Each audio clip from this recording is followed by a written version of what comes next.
I'm Holly Spencer, 25, and I never thought my own family could turn on me like this.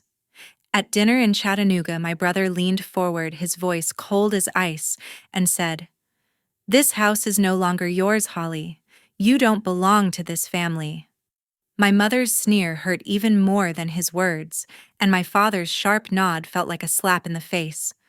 I froze, my heart pounding, speechless.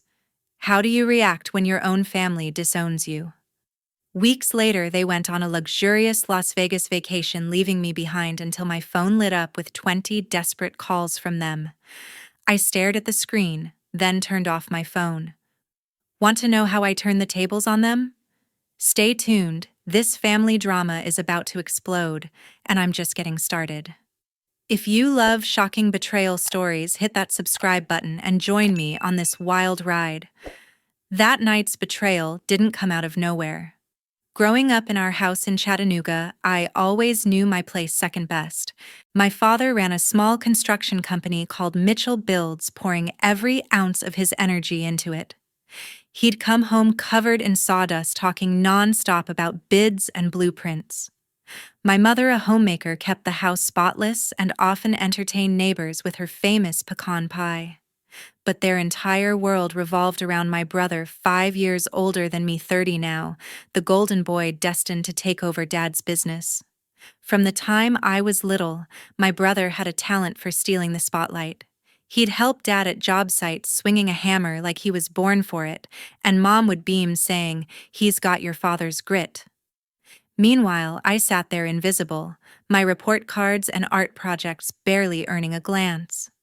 When I got an A, Mom would shrug and say, "Your brother just landed a contract for a new office building." Whenever I tried to join their conversations about the company, Dad would wave me off. "This isn't your thing, Holly," he'd say without even looking at me. My brother would smirk and add, "Stick to your little hobbies." It wasn't just favoritism, they made me feel like a burden. At family barbecues, my brother would charm everyone talking about construction deals while I was stuck serving drinks. If I spoke up, Mom would cut me off. "Let your brother finish." Once when I was 16, I overheard Dad telling a client, "My son's the future of Mitchell Builds. Holly. She's off doing her own thing." It hurt, but I swallowed it. I thought if I worked hard enough, they'd finally see me.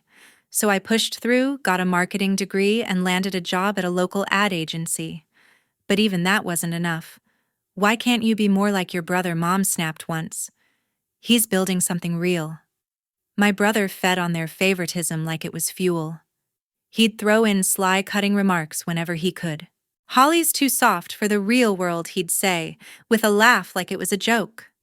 Mom and Dad would nod along as if he'd spoken some universal truth. By my early 20s, I realized they would never change. My brother wasn't just their favorite, he was their entire focus. I'd bring home work awards, and they wouldn't even look up from his latest business plan. Once I overheard Mom telling a neighbor, "We're so proud of our son. He's going to make Mitchell Builds a name." No mention of me, like I didn't even exist. The worst part, my brother knew exactly what he was doing. He'd shut me out of family decisions, saying, "This is about the business, Holly." "You wouldn't get it." Dad would back him up. "He's right." Mom would sigh, disappointed that I didn't fit their mold. I tried to stay close to be the good daughter, but every effort felt like slamming into a brick wall. Their love was reserved for my brother, and I was just the extra piece that didn't fit. I was done trying to fit in. After college, I threw myself into my marketing job at a Chattanooga ad agency. It wasn't flashy, but it was Minecrafting campaigns for local restaurants, designing ads that made people stop and look. I loved the rush of pitching ideas, staying late to tweak slogans, seeing my work on billboards. My coworkers cheered me on, and for the first time, I felt like I belonged somewhere. But at home, my efforts were invisible. My brother would roll his eyes when I talked about work. "Drawing posters isn't real work," he'd say, his voice dripping with disdain. My mother would nod, adding, "Why don't you help with Mitchell Builds?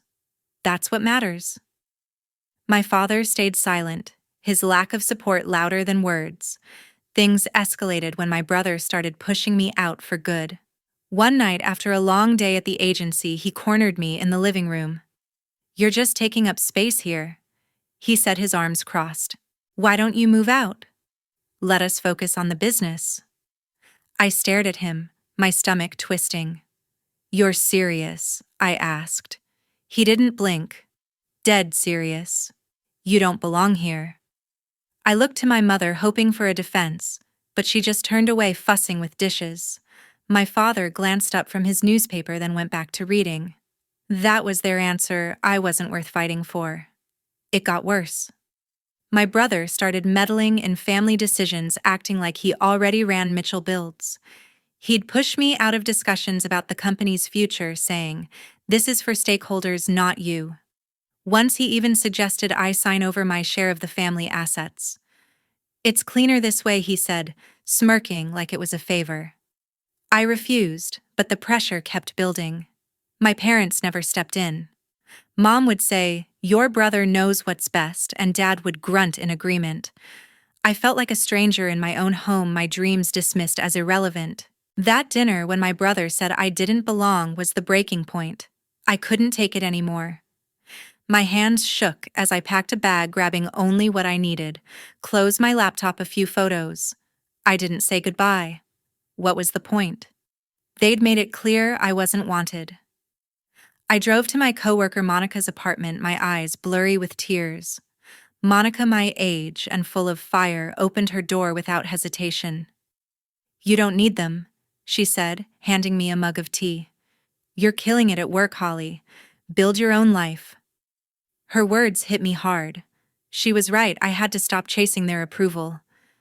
That night, crashing on her couch, I felt a spark of something new: freedom. I was finding my footing, finally free from their constant pressure. A week after moving into Monica's small apartment, I'd settled into a new routine: days at the agency crafting ads, nights planning my next career move over pizza with Monica. Her place was cramped, but warm, a safe haven where I could think clearly. My family, meanwhile, had packed their bags for a flashy Las Vegas vacation, one they hadn't even mentioned to me. Good. Their absence gave me space to rebuild, to focus on myself without their voices tearing me down. I thought I was done with them until my phone started buzzing. It began with a single call from my brother. I ignored it, assuming he'd give up. But then came another and another. By noon, my phone had lit up with 10 missed calls, all from him. Monica, sprawled on her couch with a laptop, glanced over. "What's he want now?" she asked, her tone skeptical. I shrugged, uneasy. By late afternoon, the count hit 20, each call, more insistent, the voicemails piling up. I played one, my brother's voice shaky, a far cry from his usual arrogance. "Holly, we're in trouble. We lost a ton of money here. You've got to help, please." I frowned, replaying it. Lost money in peacekeeping forces in Las Vegas. It sounded absurd. I answered the next call. My patience thin. "What's going on?" I demanded. His voice was a mess, stumbling over words. "Holly, it's bad. We got wiped out gambling, bad deals, everything's gone. Send us some cash." Anything. I stood in Monica's kitchen, my jaw tight. "How do you lose everything in a week?" I asked. He hesitated, mumbling, "It's complicated. Just help us." Complicated? I'd heard that excuse before. It reeked of lies. Monica, leaning against the counter, mouthed, "He's playing you." My gut agreed something was off. "You told me I'm not family," I said, my voice like steel. "Why should I care?" he pleaded. "Come on, Holly, we're still blood. The word stung, conjuring years of their rejection. "You don't get to pull that card now," I snapped. "Fix your own mess." I hung up, my hands trembling. Another call came seconds later. I powered off the phone, the silence deafening. Monica handed me a soda, her eyes gleaming. "You're done with them, aren't you?" she said. I nodded, sinking onto the couch. "Completely." My mother's voicemail came next, her tone sharp. "Holly, this is serious. Your brother needs you, don't be selfish." Selfish?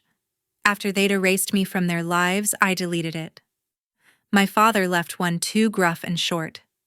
Call us back. Now. I didn't. Every buzz of my phone felt like a chain trying to pull me back. I sat there staring at the blank screen, my resolve hardening. They'd spent years making me feel worthless, now they needed me. No, I wasn't their fallback anymore. Monica sat beside me, her voice calm but firm. You don't owe them anything, Holly. They made their choice. I looked at her, the weight of it all sinking in. She was right. My family's chaos wasn't my burden. I'd built my own life, and I wasn't turning back. I'm free. I said the words, feeling real for the first time. Monica grinned, clinking her soda can against mine. Damn right you are. I couldn't shake the feeling that something was wrong. My brother's desperate calls from Las Vegas didn't add up. Nobody loses everything that fast, not even in a casino. Monica agreed, her eyes narrowing as we sat at her dining table, laptops open. He's hiding something, she said, cracking her knuckles. Let's dig into it. I hesitated, part of me wanting to stay out of their mess, but curiosity won. If my brother was lying, I needed to know why. We started with what we had: his vague claims about bad deals and my family's sudden need for cash. Monica, sharp as ever, suggested checking public records for Mitchell Builds. If he's in trouble, it might tie back to the company, she said. We pulled up online filings, cross-referencing dates with their trip. Nothing obvious at first, just standard contracts and permits. But then Monica found a discrepancy, a large withdrawal from the company's account dated days before their Vegas getaway. Who authorized this? I muttered, my pulse quickening. The signature was my brother's, not Dad's. I stared at the screen, a chill running through me. He's been moving money, Monica said, her voice low. This isn't gambling debt. We dug deeper, scouring old emails I'd been copied on from family business matters. One thread buried in my inbox showed my brother requesting access to restricted accounts months earlier. For expansion, he'd claimed. Expansion Mitchell Builds was stable, not booming.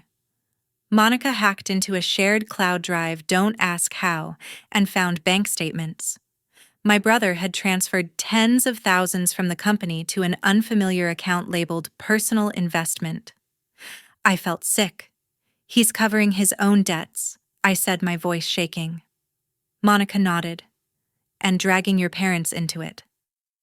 The next morning, my phone pinged with a message from Riley Ward, my brother's old friend from college. I hadn't spoken to Riley in years, but his text was blunt. Holly, we need to talk about your brother. I called him wary. What's this about Riley? His voice was tense. He's in over his head. I can't keep quiet anymore. Riley emailed me a zip file, screenshots of transactions, emails between my brother and a shady investor, even a contract tying him to a failed real estate deal. He's been siphoning company funds to cover his losses, Riley said. I thought you should know. I sat back stunned. The evidence was damning. My brother had drained Mitchell Builds to prop up his own bad bets, likely the bad deals he'd mentioned in Vegas. I showed Monica, who whistled. This could tank the company, she said. I felt a mix of anger and vindication. All those years he'd called me useless, and here he was, gambling away Dad's legacy. But part of me ached. My parents were caught in his mess, probably unaware of the depth of his misconduct. I called my mother, needing to hear her side. Did you know what he was doing? I asked, my tone sharp. She hesitated, then snapped. You're always so quick to judge your brother. No denial, just deflection. My father was worse. His voicemail was a curt. Stay out of it, Holly. Their refusal to face the truth hit hard. They'd always chosen him, even now when his actions threatened everything they'd built. I hung up, my resolve firm. They're protecting him, I told Monica, my voice cold. She shook her head. They're enabling a disaster. The fallout started fast. Riley's evidence spread. Someone, maybe him, had tipped off a local business journal. A short article appeared online hinting at financial irregularities at Mitchell Builds. My parents called, furious, blaming me. "You're ruining us," Mom shouted. I didn't respond. They'd made their choice, and I'd made mine. The company's reputation took a hit, clients pulling back and whispers of an audit surfaced. My brother's golden image was cracking, and for the first time I felt no guilt. I'd exposed the truth not for revenge, but because it was right. I was ready to end this. The article about Mitchell Builds had stirred up enough noise that my parents demanded a family meeting back in Chattanooga. I agreed not out of loyalty but to lay everything bare. Monica offered to come for moral support, but I needed to face them alone.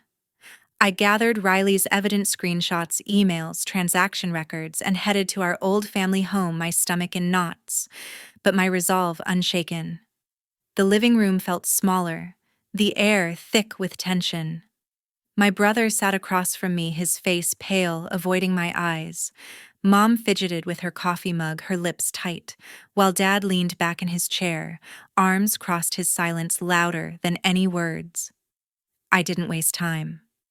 "We need to talk about what you've done," I said, looking straight at my brother. He shifted uncomfortably. "What are you talking about?"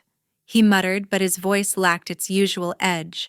I slid the printed emails across the table. "These. You've been stealing from the company to cover your debts." Mom gasped, her hand flying to her mouth. "Holly, how dare you accuse him?" she snapped. Dad's eyes narrowed, but he didn't speak. I kept going, laying out the evidence: bank transfers to a shady investor, a failed real estate deal, thousands drained from Mitchell Builds. "You lied about Vegas," I said, my voice steady. "You didn't lose money there, you were already broke, hiding it from everyone." My brother's jaw clenched, but he didn't deny it. The truth was right there, undeniable. I turned to my parents. "Did you know he was tanking your company?" Mom shook her head, tears welling up, but Dad finally spoke, his voice gruff. "This is a family matter. We'll handle it. Handle it." They'd been handling it by ignoring his mess for years. "You've always chosen him," I said, my anger rising. "Even now, when he's ruined your legacy, you're protecting him." Mom reached out, her voice pleading. "We're a family, Holly. We stick together." I laughed, sharp and bitter. "You told me I didn't belong. I'm done pretending we're a family." The room went silent. My brother finally spoke, his voice low. "You think you're better than me?" I met his gaze. "I'm not the one who betrayed everyone." I stood, leaving the evidence on the table. "Do what you want with this. I'm out." Walking away, I felt a weight lift, the final thread of obligation snapping. They could clean up their own chaos. Back at Monica's, I told her everything. "You did the right thing," she said, pouring us coffee. "They can't drag you down anymore." I nodded, feeling lighter. The next week, I threw myself into work, landing a major client that could mean a promotion. Monica and I started looking for a bigger apartment, our own place, a fresh start. Meanwhile, word spread about Mitchell Builds. An audit was confirmed, and a local paper reported my brother's misconduct had led to legal scrutiny. He was out of the company, maybe facing charges. My parents called once, begging me to fix it. I didn't answer. Riley texted, checking in. "You okay?" he asked.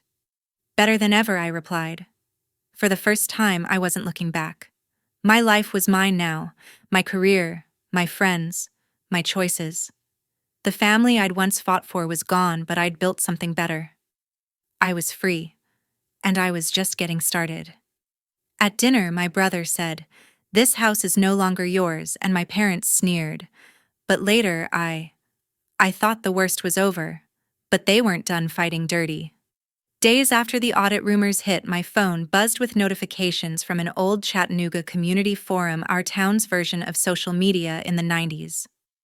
My brother had posted a scathing thread: "Betrayal comes from those closest to you. Some people will lie to ruin their own family."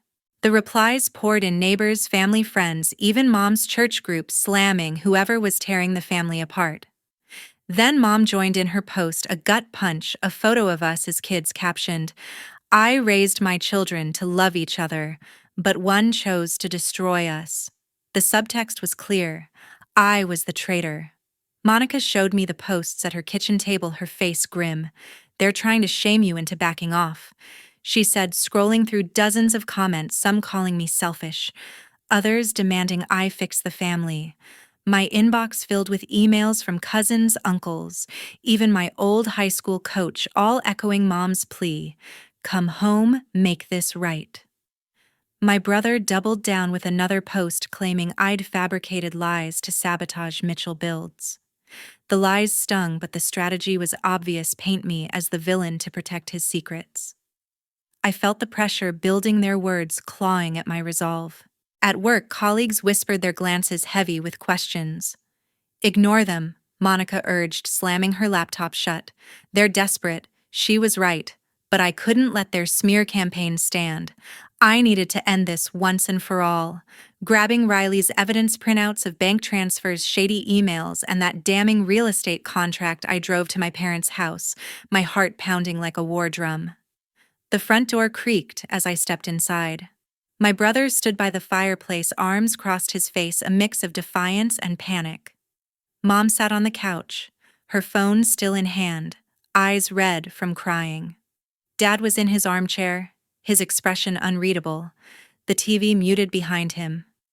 The room felt like a courtroom, and I was both witness and judge. "You think posting lies online will save you?" I said, my voice cutting through the silence. My brother scoffed. "You're the one spreading lies." I didn't flinch. Dropping the evidence on the coffee table, I spread out the papers, each one a nail in his coffin. "These are your signatures," I said, pointing to the bank transfers. "You siphoned $50,000 from Dad's company to cover your failed deals." Mom gasped, shaking her head. "Holly, stop this," she pleaded. I ignored her, sliding the emails toward Dad. "He lied about Vegas, about everything. He's been stealing for months." Dad's hands trembled as he picked up the documents, his eyes scanning the numbers. "Is this true?" he asked my brother, his voice low, dangerous. My brother faltered, his bravado crumbling. "It's not, those are just business moves gone wrong." I laughed, cold and sharp. "Business moves? You funneled company money into a shell account. That's not a mistake. It's theft." The word hung heavy, and Dad's face darkened, his jaw tight.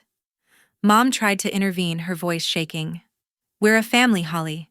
We don't do this to each other." I turned to her, my anger boiling over. "You've spent years choosing him over me. Now you're defending this." I gestured to the papers. "He's destroyed Dad's legacy, and you're still protecting him." Dad stood, his voice cutting through. "Enough." He faced my brother, eyes blazing. "You're cut off. No more money, no more company. You're done here." My brother froze, his face pale. "Dad, you can't mean that." Dad's voice didn't waver. "I built Mitchell Builds from nothing. You've ruined it. Get out." Mom's hands covered her face, but she said nothing, her silence louder than any words. My brother grabbed his keys, his eyes burning with rage as he stormed out the door, slamming behind him. The house felt hollow, the weight of their choices settling like dust. Dad sank back into his chair, staring at the evidence. "I didn't see it," he muttered almost to himself. I looked at him, my voice steady. "You never saw me either."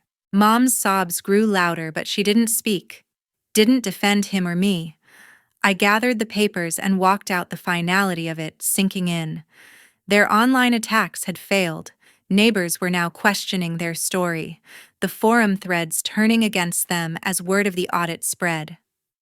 Back at Monica's, I collapsed onto her couch, exhausted but unburdened.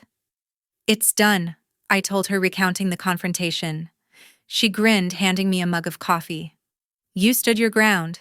They can't touch you now." For the first time, I believed it. My family's lies had unraveled, and I was free from their shadow. I needed a fresh start. Chattanooga held too many ghosts, so I packed my life into a few boxes and moved to a small town an hour away, where Aunt Ellen welcomed me with open arms. Her cozy house, tucked between rolling hills and quiet streets, felt like a sanctuary. Ellen, my mother's older sister, had always been the family outlier, independent, no-nonsense with a warm laugh that put me at ease. "You're home now," she said, helping me carry my bags to a spare room filled with sunlight and old quilts. For the first time in months, I breathed easy. I landed a job at a local marketing firm smaller than my Chattanooga agency, but brimming with opportunity. My new boss, a kind woman named Clara, praised my portfolio and gave me free rein on a campaign for a nearby vineyard. I dove in sketching ad concepts and meeting clients over coffee, my days filled with purpose. The work wasn't just a distraction, it was proof I could build something without my family's shadow. Ellen noticed the change, her eyes twinkling as we cooked dinner together. "You're finding your spark again," she said. I smiled, stirring a pot of her famous chili. "I think I am." Monica visited on weekends, bringing her sharp humor and endless support. We'd hike the trails near Ellen's house, laughing about old times and dreaming up plans for the future. "You're killing it out here," Monica said one afternoon, tossing a pebble into a creek. "Chattanooga's their prison, not yours." She was right.